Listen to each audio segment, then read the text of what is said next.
doon po sa salaysay nila may sinasabi sila in their future affidavit daw, ilalagay pa nila yung ilan pang mga detalye. Kayo po very confident na kahit makailang salaysay pang mga ito, sigurado kayo wala kayo maletang tinanggap galing kay Zaldico, o kundi maleta envelope po kaya, Chairman, kasi may binabanggit din po sila dito, sometimes hindi nila sa maleta ibinibigay, sa envelope daw po.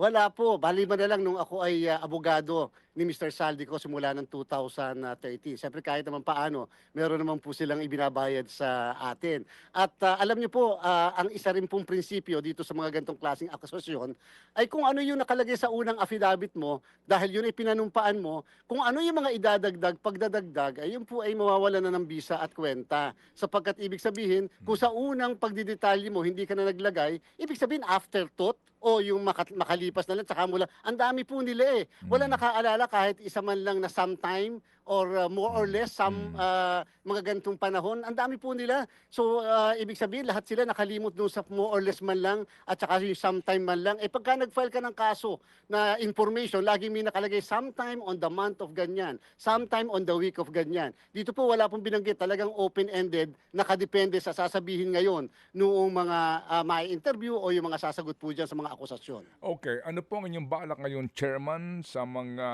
although again, ang aming kopya dito, ang aming kopya po na nakuha, na ito nga po ipinamahagi po sa media, ay hindi po notaryado. Pero ngayon po, ano po ang balak po ninyo dito sa mga gumawa ng kwentong ito?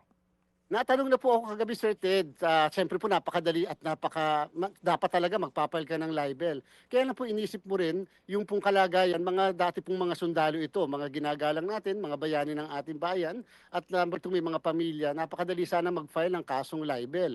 Kung kaya nga lamang, kaawa-awa din ang kalagayan nila, lalo na doon sa gumagawa ng script, yung mga nasa likod, halos lahat na nasa pamahalaan yata ay mga sinama na nila, idinadawit na nila dyan at tinapat pa doon sa panahon na tayo magse-celebrate ngayon ng ating pong EDSA Revolution at siyempre yung mga nangyayaring development ng mga nakarang araw. So yan po pinag-iisipan po natin, pero mas kasi po baka po mawala tayo sa focus sa paghahanda para sa halalan. Ang dami pong problema ni Comelec na kung sabi nga namin, lagit araw-araw na lang tayong babatuhin ng ganyan. Pagkatapos lagi na lang tayong kikilos at magpapalag, eh baka po hindi na kami makapag-focus sa election. Baka yun po yung purpose nung gumagawa ng script na yan.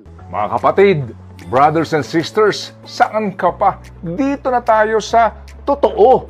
Dito na tayo sa True FM. Mga kapatid, mag-subscribe and follow po kayo sa social media accounts ng True Network PH. Yan po kami, hanapin nyo lang True Network PH, Facebook, Instagram, YouTube, TikTok, and podcast. Mapa Apple or Spotify man yan, mahahanap nyo kami. Lahat ng mga napapanood at napapakinggan nyo po sa programa, nasa social media accounts namin yan. So, paano mga kapatid? See you sa social media!